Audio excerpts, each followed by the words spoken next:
This is part two of the series, The State of the United States Economy and Society. I'm Edward Dodson. Part two is titled, What Do We Make in the USA? Well, there is a widespread belief in this country that we are no longer the world's leader in manufacturing. To be sure, this sector of the global economy is extremely competitive. Companies based in the United States no longer hold significant advantages in societal infrastructure, in the superiority of workforce skills, in managerial talent, or in research and development. That said, we still have a vibrant and growing manufacturing sector. Manufacturing output has actually more than doubled over the last 3 decades, reaching $2.5 trillion in 2021. In 2023, about 13 million people held jobs in manufacturing. Constant application of new technologies has resulted in huge productivity gains and lowering the number of people employed in the manufacturing sector from the peak of 19.4 million in 1979. Where a business decides to locate its manufacturing operations is determined by many different considerations, as noted here. State and local governments can help to create an attractive business climate by keeping taxes moderate, by providing high-quality infrastructure and a skilled labor force. The ranking of the states deserves discussion we do not have time for in this analysis. The year 2024 brought a decline of 87,000 jobs in manufacturing, even as total output from this sector reached a record high of $34.8 trillion. A legitimate public policy concern is what will result from the new restraints on trade imposed on China and other countries. Back in 2016, Ann Harrison at the Wharton School offered a warning that needs to be repeated today. She said, 80% of lost jobs were not replaced by workers in China, but by machines and automation. That is the first problem if you slap on tariffs. What you discover is that American companies are likely to replace the more expensive workers with machines. Back in 2018, the editorial board of the New York Times had this to say about the administration's decision to impose tariffs on solar energy cells and panels and on washing machines. Tariffs will not be high enough to create new manufacturing jobs because the cost of production in countries like Malaysia and South Korea will remain significantly lower than in the United States. Also, American factories would probably be highly automated and require far fewer workers. Meanwhile, the higher tariffs, and thus higher prices, for solar cells and panels will reduce demand from residential customers, businesses, and utilities. The Solar Energy Industries Association estimates that the tariffs could cost that industry 23,000 jobs. Here is what 3 economists frequently quoted by the media think about the proposed increase in tariffs.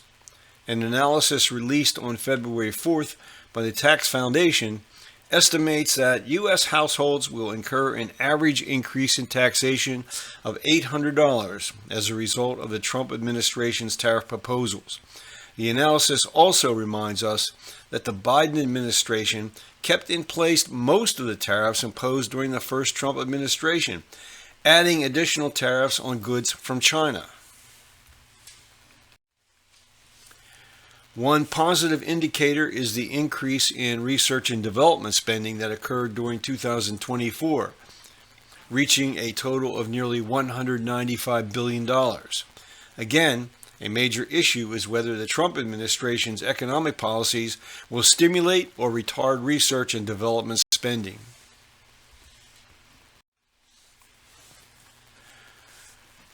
Which corporations are American? Well, examine the consolidated financial statements of the largest corporations, and it becomes quite clear that many companies we think of as American are really multinational. A meaningful measurement of just how American-specific companies are is the percentage of employees who work full-time out of a location in the United States. Note that manufacturing is the fifth largest employment sector in the U.S. Interestingly, the top 6 U.S. employers are all involved in the sale and/or delivery of goods. Walmart has 2.1 million employees. Walmart is followed by Amazon, T-Mobile, FedEx, United Parcel, and the Home Depot. An ongoing concern is the number of jobs lost to outsourcing of activities to companies domiciled outside of the United States. U.S. multinational firms, defined as those U.S. headquartered firms with foreign-owned plants, contributed disproportionately to the decline in U.S. manufacturing employment. About 300,000 jobs are outsourced from the U.S. each year. 2 out of 3 U.S. firms employ people based outside of the United States. Statistics published in 2022 by the U.S. Bureau of Economic Analysis indicated there were 8.35 million workers in the United States employed by affiliates of foreign multinational enterprises. U.S. multinational enterprises employed 44.3 million workers, 14.1 million of them working outside of the United States. Another aspect of the global economy is the number of formerly U.S. companies now owned by foreign nationals. In 2008, Anheuser-Busch, maker of Budweiser, was purchased by the Belgian firm InBev. The Dutch-British firm Unilever acquired Ben & Jerry's back in 2000. The Canadian firm Restaurant Brands International owns Burger King. The German firm Aldi Nord has owned Trader Joe's since 1979. A Chinese firm, Haier, paid $5.4 billion in 2016 for General Electric appliances.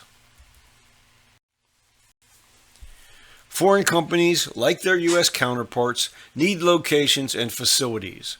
Their investment has had an important effect on real estate prices and sales in certain parts of the United States. A good example of this is the Rolls-Royce factory in Virginia that manufactures jet engine discs, shipping them back across the Atlantic rather than expanding plants in the UK. A major reason was to be close to one of its major customers, Boeing, which is building aircraft in Charleston, South Carolina, and in Mobile, Alabama.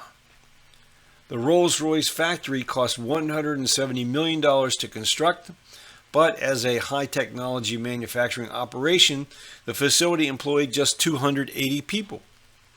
I use the past tense because the factory closed in 2021 because of business lost during the COVID-19 pandemic.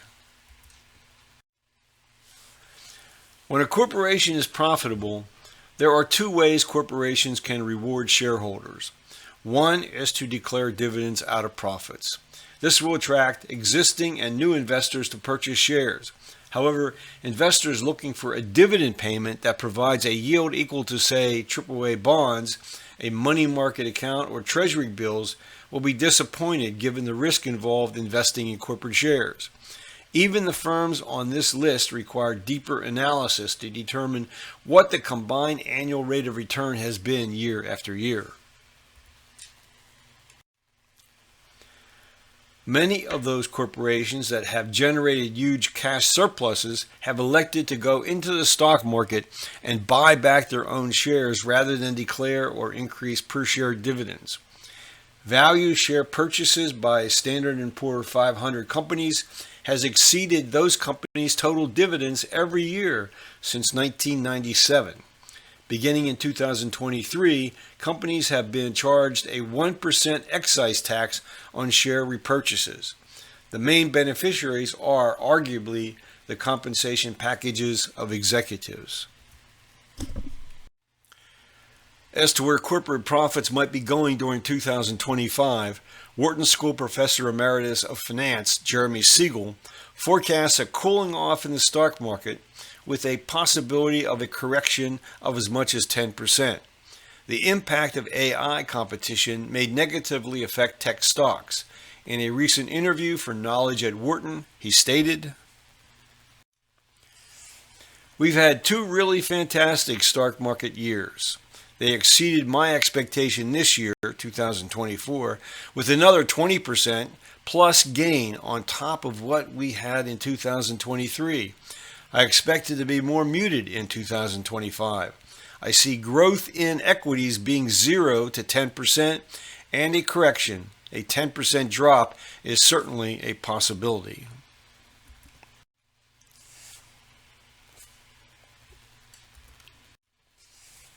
Next, we will examine the state of our workforce and trends affecting employment across the nation.